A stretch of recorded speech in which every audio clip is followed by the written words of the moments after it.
আসসালামু আলাইকুম ওয়া রাহমাতুল্লাহি ওয়া বারাকাতুহু। বিসমিল্লাহির রহমানির রহিম। নাহমাদুহু ওয়া নুসাল্লি আলা রাসূলিহিল কারীম, আম্মা বাদ। এই মুহূর্তে বাংলাদেশ সহ বিশ্বের অগণিত দর্শক শ্রোতা যে প্রান্তে বসে আপনারা আমাদের আজকের এই আয়োজন দেখছেন, আপনাদের সকলকে জানাচ্ছি আন্তরিক শুভেচ্ছা এবং অভিনন্দন।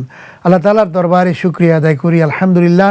বিশ্বনবী জনাবে মুহাম্মদ রাসূলুল্লাহ সাল্লাল্লাহু আলাইহি ওয়াসাল্লামের প্রতি দরুদ এবং সালাম প্রেরণ করি শুরু করছি আজকের পরিবেশনা।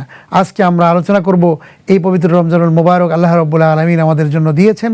আমরা যে ফরজ, ওয়াজিব, নফল, ইবাদত, বিভিন্ন আমল এবং ইবাদতের মাধ্যমে আমরা কাটাচ্ছি, আমরা আরেকটি গুরুত্বপূর্ণ আমল রয়েছে। সেই আমলটি কি আমরা করতে পেরেছি? কোন সে আমল, সেটি আমরা আসলে জানবো আজকের এই আলোচনার মাধ্যমে।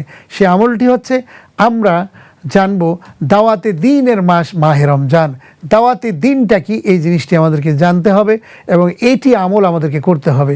আল্লাহ রসুল সাল্লাল্লাহু আলাইহি ওয়াসাল্লাম কী বলেছেন, আল্লাহ তাআলা কোরআনে কারীমের মধ্যে কী বলেছেন, এই জিনিসগুলো নিয়ে আজকে আপনাদের মাঝে আলোচনা করব। আমাদের আজকের আলোচ্য বিষয় দাওয়াতে দ্বীন হচ্ছে মাহে রমজান কি বলে, অর্থাৎ দ্বীনের পথে মানুষদেরকে আহ্বান করা, দাওয়াত দেয়া, এটি কিন্তু দাওয়াতে দ্বীন। এবং এ সম্পর্কে আল্লাহ রাব্বুল আলামিন তিনি জানিয়েছেন যে তোমরা মানুষকে দ্বীনের পথে ডাকো, আহ্বান করো। এবং কোরআনে কারিমে আল্লাহ তাআলা আমাদেরকে বলেছেন যে কুনতুম খায়রা উম্মাতিন উখরিজাত লিন-নাস তা'মুরুনা বিল মারুফ ওয়া তানহাউনা আনিল মুনকার ওয়া তু'মিনুনা বিল্লাহ। আল্লাহ বলছেন যে তোমরাই শ্রেষ্ঠ জাতি, শ্রেষ্ঠ উম্মত, তোমাদেরকে পাঠিয়েছি মানুষের কল্যাণের জন্য। তোমরা মানুষকে সৎ কাজের আদেশ দিবে এবং অসৎ কাজ থেকে ফিরাবে। তাহলে আমরা বুঝলাম যে আমরা জাতি হিসেবে শ্রেষ্ঠ জাতি, আমাদের দায়িত্ব কর্তব্য হচ্ছে আমরা মানুষের কল্যাণে কাজ করব। এটাই হচ্ছে মানুষের কাজ। মানুষের অকল্যাণ হয় এরকম কাজ থেকে আমরা সবসময় বিরত থাকব, তাহলেই আমরা শ্রেষ্ঠ মানুষ। আর শ্রেষ্ঠ মানুষ হবে না, নিকৃষ্ট মানুষ হব তখনই যখন আমরা মনুষ্যত্ব বোধ হারিয়ে ফেলব, তখনই যখন আমরা মানুষের অকল্যাণে কাজ করব। আমার মন থেকে কখনোই এটি আসবে না যে কারো অকল্যাণ হোক, এটি চিন্তাই করতে পারবো না। এটি হচ্ছে মানুষের কল্যাণে কাজ করা, এবং এটি যদি করতে পারি তাহলেই আমরা শ্রেষ্ঠ মানুষ। আর এই শ্রেষ্ঠ মানুষের আরও দুটো কাজ আছে। এটি কি, যে তা'মুরুনা বিল মারুফ, সৎ কাজের আদেশ দিতে হবে, ওয়া তানহাউনা আনিল মুনকার, অসৎ কাজ থেকে ফিরিয়ে রাখতে হবে মানুষদেরকে। এই যে অন্যায়, অশ্লীলতা, পাপাচার, ব্যভিচারে লিপ্ত জাতি, এই জাতিকে ফেরানোর জন্য এটা আমাদেরকে বুঝতে হবে। কোরআন এবং সুন্নাহর যে সঠিক গাইডলাইন, এই দিকে মানুষদেরকে আহ্বান জানাতে হবে। কিভাবে ডাক দিব? মানুষকে ধরবো, মারবো, কাটবো, তারপরে আসো সবাই, এরকম জঙ্গিবাদ সৃষ্টি করব, এইভাবে দ্বীনের দাওয়াত দিব না।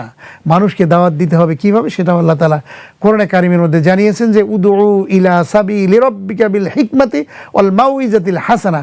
তোমরা মানুষকে আল্লাহর দিকে ডাকবে উত্তম হিকমত এবং কৌশল সহকারে, ওয়াজাদ, এবং মানুষকে এমন হিকমতের সাথে ডাকবে যেন তোমার বন্ধু হয়ে যায়। এবং আপনি যদি সঠিক পথে মানুষদেরকে ডাকতে পারেন, সেটির সুন্দর পন্থা আল্লাহ তাআলা দিয়েছেন যে তোমরা সঠিক জিনিস কোনটা, খারাপ জিনিস কোনটা, এবং সঠিক খারাপ জিনিস থেকে মানুষদেরকে ভালোর পথে কিভাবে ফিরিয়ে নিয়ে আসবে, একজন শত্রুকে কিভাবে বন্ধুতে বানাবে, সে কথাও আল্লাহ তাআলা জানিয়েছেন।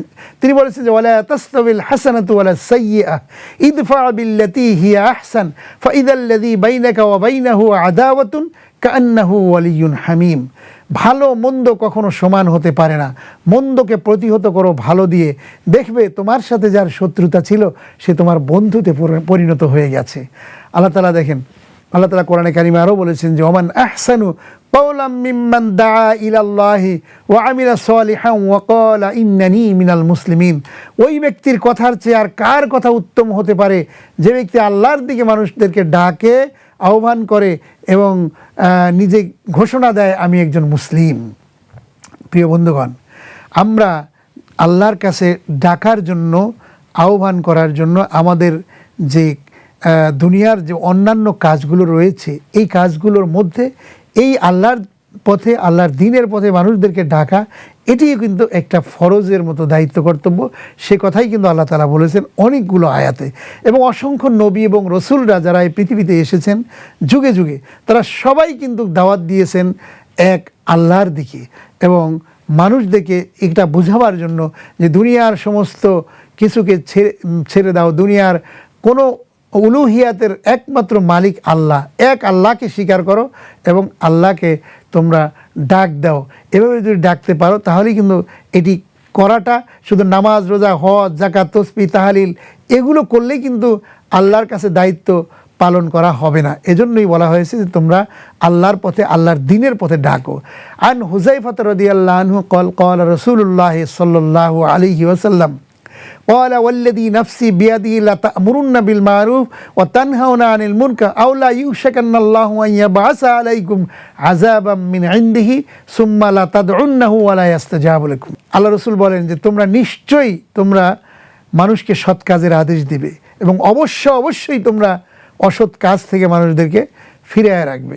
তোমরা যদি এই কাজটা না করো তাহলে আল্লাহর তরফ থেকে তোমাদের উপর গজব নাজিল করবেন এবং এই সময় যদি তোমরা দুহাত তুলে আমার কাছে মোনাজাত করো, চাও এবং তোমাদের কোনো মোনাজাত, কোনো দোয়া কবুল করা হবে না। চিন্তা করেছেন এই হাদিসটি?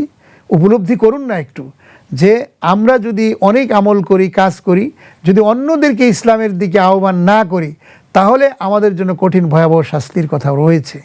আজকে আমরা শুধু বিভিন্ন মতের কথা বলি, মতাদর্শের কথা বলি, ইসলামের কথা আমরা বলি না, তাহলে কিন্তু আমরা আল্লাহর কাছ থেকে পার পাবো না। এই কথা হাদিসে ঘোষণা দেওয়া হয়েছে। আমরা মোনাজাত করলেও মোনাজাত কবুল হবে না।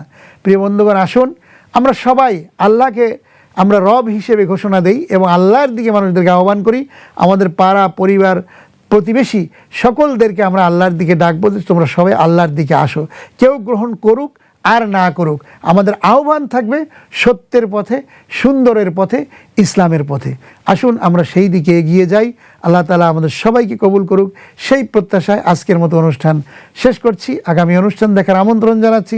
আপনারা সবাই ভালো থাকুন, সুস্থ থাকুন। আল্লাহ হাফেজ। আসসালামু আলাইকুম ওয়া রাহমাতুল্লাহি ওয়া বারাকাতুহু।